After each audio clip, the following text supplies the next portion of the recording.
Semana passada, um ex-assessor do Jair Renan Bolsonaro, o filho 04 do Bolsonaro, revelou ou divulgou aí uma suposta relação amorosa que ele teria tido com o filho do Bolsonaro.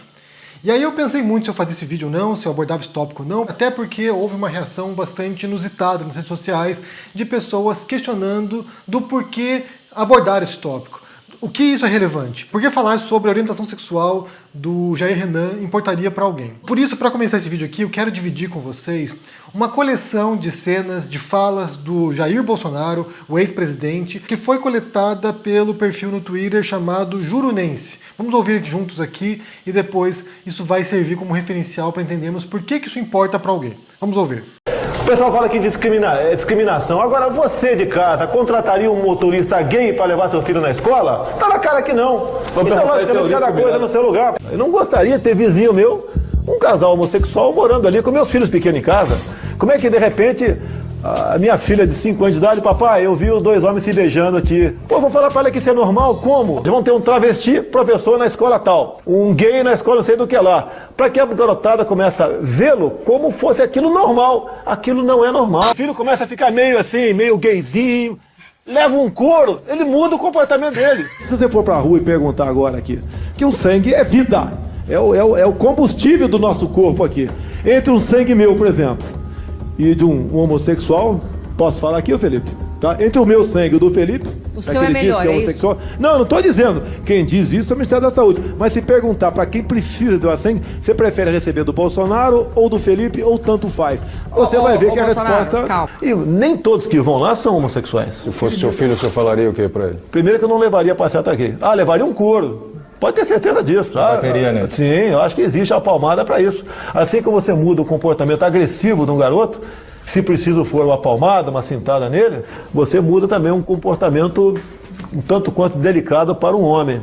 O que você faria se você tivesse um filho gay? Isso nem passa pela minha cabeça que tiver uma boa educação. Fui um pai presente, então eu não corro esse risco. O próprio secretário de alfabetização do MEC, André Lázaro, falou que ficou 3 meses discutindo até a língua de uma menina, estava na boca de outra, para o filme que visava passar na escola de ensino fundamental para se respeitar o homossexual. Que respeitar o homossexual? Eles é que tem que nos respeitar. É o contrário. A política é o contrário. Se eu for presidente, eu sei que vou ter dificuldades. Agora, gostar de homossexual, vai lá, ninguém gosta, tá ok? Ninguém gosta, a gente suporta. A primeira coisa é que a vida sexual do Bolsonaro, dos filhos do Bolsonaro, da filha do Bolsonaro, ou de quem quer que seja, né? A gente falou recentemente aqui sobre uma evangélica que fazia vídeos sobre esse tópico, né? Sobre como ela se guardava e ela não tinha relação com o namorado dela.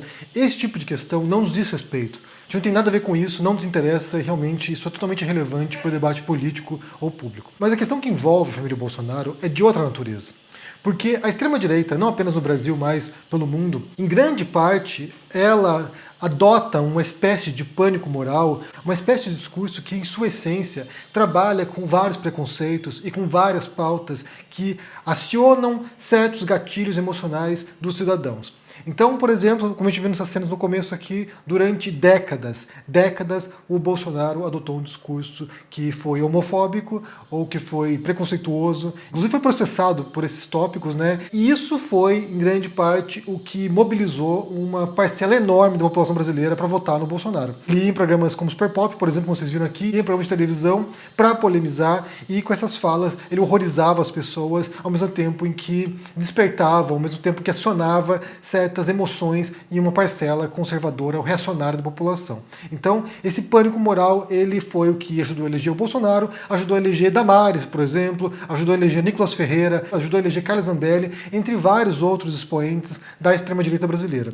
Como eu falei, esse é um fenômeno parecido em muitas partes do mundo, né? Na Europa não é diferente, nos Estados Unidos não é diferente. Você tem essas figuras extremistas que compreendem quais são os gatilhos daquele país em particular, então cada país vai ter as suas particularidades e os seus grupos minoritários que são os alvos desses políticos, e aí eles vão para cima dessa galera e usam esse discurso para ativar essa reação. Por exemplo, basta pensar no Brexit, que foi talvez o ponto de virada no mundo aí para uma ascensão de uma extrema-direita populista na Europa e em outros países. O que eles fizeram ali foi atacar, em sua maioria, muçulmanos, refugiados da Síria, porque estava acontecendo guerra na Síria naquele momento, estava no auge da guerra, e dezenas de milhares de refugiados sírios vieram para a Europa e foram para o Reino Unido. Então, assim, esse movimento migratório acionou essa reação de, olha, há uma invasão aqui de imigrantes. Os imigrantes no geral, né, imigrantes latino-americanos, imigrantes africanos, imigrantes de outros países mais pobres da Europa, isso foi usado como essa resposta emocional na população britânica. Nos Estados Unidos não foi diferente. Nos Estados Unidos tem um perfil bastante próximo do brasileiro em certos aspectos, também adotaram um discurso anti-imigrante, em grande parte, né, anti-imigrante latino, ondas imigratórias que vinham da América Central para os Estados Unidos, mexicanos, e aí também havia um cunho religioso por trás disso. Então, assim, havia um aspecto de pureza religiosa, que é o que você percebe também no Brasil com a onda evangélica. Então, assim, esses valores morais, eles são muito importantes para uma parcela grande da população e que se identifica com esse tipo de discurso. Então não é irrelevante pensar que a homofobia foi central para o bolsonarismo. Um discurso patriarcal, um discurso homofóbico, um discurso racista também em certos elementos, e esse discurso foi o que catapultou o Bolsonaro e seus filhos também, né? Basta pensar que você tem na política hoje eleitos o Carlos Bolsonaro, o Flávio Bolsonaro e o Eduardo Bolsonaro, e também já havia aspirações para o Renan Bolsonaro. A gente fala de uma família que vive da política e que vive de polarizar, e que vive de espetacularizar, e que vive de polemizar certos tópicos que são tópicos que falam diretamente com os brasileiros. Então a questão dessa entrevista dada pelo ex-assessor do Renan Bolsonaro não é tão irrelevante assim no aspecto político da coisa, de discurso, de retórica, porque aqui entra uma questão que tem a ver com a hipocrisia da extrema-direita. Inclusive é bom fazer uma distinção aqui sobre uma falácia lógica chamada de apelo à hipocrisia, que é quando você aponta a hipocrisia de alguém e você usa isso para desqualificar o discurso da pessoa. Ah, você é um hipócrita, portanto o que você diz não tem valor. Isso é uma falácia lógica porque a pessoa pode ser hipócrita e mesmo assim estar falando sobre certo tópico algo que seja verdadeiro. A contradição entre comportamento e fala não quer dizer que a fala seja errada, seja falsa, mas sim que há essa discordância entre uma coisa e outra. Você usar o comportamento contraditório da pessoa para apontar e dizer você é um hipócrita é outra coisa, e não é necessariamente uma falácia lógica. Então, nesse caso aqui, você mostrar como a família Bolsonaro é hipócrita, ou poderia ser hipócrita com base em certos eventos que se dão no mundo real, isso não é desqualificar o discurso deles, é desqualificar a postura deles no jogo político e o modo como eles abusam e usam de certos recursos para tentar canalizar o voto de certos segmentos. Há pessoas que indagam se confrontar essa hipocrisia é eficaz no jogo político. Basta pensar, por exemplo, no Ciro Gomes. O Ciro Gomes era alguém que durante a campanha eleitoral e durante muito tempo ele argumentou que não fazia sentido ficar confrontando a pauta moral do bolsonarismo, que isso não falava com os brasileiros, que era preciso apresentar projetos e, desse modo, através de ideias racionais, ideias plausíveis, ideias que possam melhorar a vida dos brasileiros, isso convenceria o brasileiro a votar no Ciro Gomes, por exemplo. E a gente sabe que isso não deu certo. Pautas construtivas e racionais raramente são traduzidas para a linguagem da população e raramente também convencem alguém a sair da sua casa e votar no candidato. O que a gente percebe é que o jogo político ele é profundamente emocional e essas pautas morais, elas movem as pessoas. Algumas pessoas indicaram aqui que o Renan ele está sendo investigado em alguns casos, alguns escândalos de corrupção. Isso tem pouco impacto nos grupos bolsonaristas. Isso tem pouco impacto em quem acompanha os bolsonaros, porque eles são capazes de relativizar, inclusive, corrupção. Mas quando a gente entra na questão moral, quando a gente entra na questão dessas contradições entre, bem, você condena a homossexualidade, mas você é homossexual, ou você é o filho homossexual, e mesmo assim você finge que não vê, isso pode ter, ou poderia ter um impacto maior, talvez, na base bolsonarista, de modo a expor de maneira evidente essas contradições.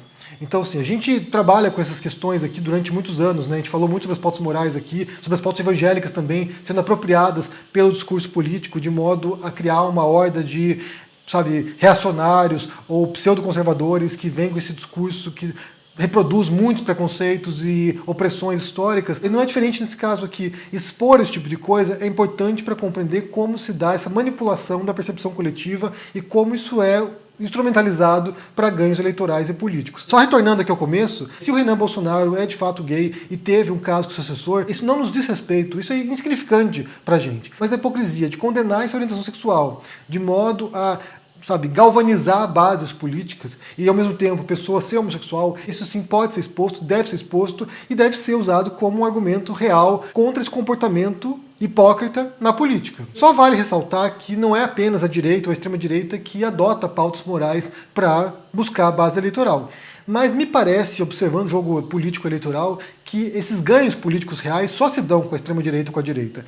Raramente a gente percebe aí na esquerda que certas pautas identitárias que apelariam mais para o emocional são bem-sucedidas. Então, assim, isso funciona muito nas redes sociais, isso funciona muito, sabe, na criação de hordas que vão cancelar alguém por causa de questões morais, mas raramente isso leva a ganhos eleitorais concretos. Geralmente, na esquerda, a gente percebe que, pelo menos, o político tem que demonstrar um interesse real em pautas sociais, em melhorar ou reduzir a desigualdade no país. Então, assim, a gente tem que entender como cada grupo se orienta, como cada grupo utiliza esses recursos retóricos para se aproximar do eleitor e convencê-lo a dar o seu voto. Então, sim, na direita, na extrema-direita, as pautas morais são fundamentais e eu acho que, de fato, é importante a gente expor, sim, as contradições e como isso opera, como se dá esse jogo no mundo real.